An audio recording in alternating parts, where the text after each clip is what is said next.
capping rent increases, setting up a public developer to build homes that are then rented for cheap to almost anyone. Figures from Domain show rents remain near record highs, but rental growth is starting to slow in parts of the country. 哇！睇完呢則新聞咧，唔講唔知，簡直覺得好似澳洲嘅樓市就嚟世界末日咁樣。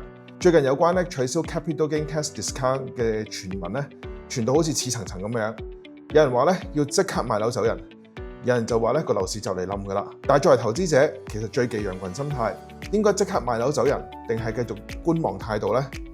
今日咧就同大家分析一下，如果你最近有投資物業或者準備緊入市，你一定會問咧以下3個問題。第一就係如果取消咗 CGT 嘅折扣，究竟我要交幾多稅呢？第二就係樓價會唔會即刻大跌呢？第三嘅而家買樓係咪衝入火場接火棒呢？答案可能係同你想象中嘅完全唔同。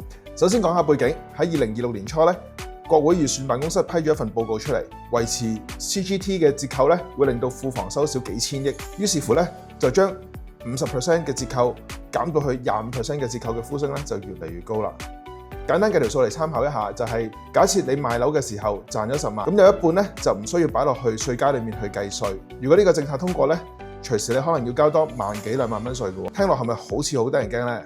但係咧大家冷靜啲，其實咧澳洲史上面嘅重大嘅稅制改革咧，通常都有個叫 grandfathering 嘅條款嘅，即係話既往不咎。喺新條例實施之前嘅物業咧，好大機會咧都唔受呢個稅制嘅改革嘅影響嘅。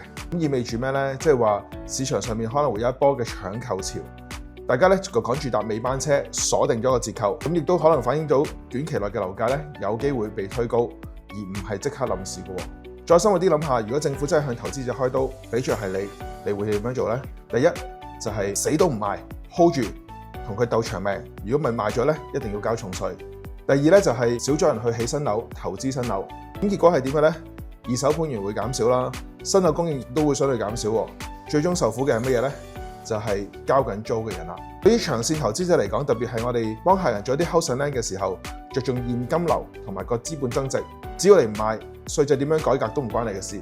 我嘅租金收入咧就會穩定地上升啦。好啦，所以結論係乜嘢咧？政策未定，我哋都唔知道會發生咩事，但係我哋就唔可以坐以待斃啦。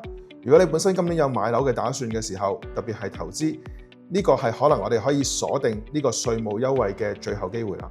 與其擔心咧天跌落嚟，不如咧諗一諗天跌落嚟嗰陣，你有冇把遮呢？如果你想知咧現有嘅 profile 點樣可以能夠防禦到呢個政策嘅風險，又或者可以喺5月底之前有好好地咁樣做一個部署，歡迎可以喺下面留言，就可以同你約一個咧 one-to-one 1對1嘅諮詢啦。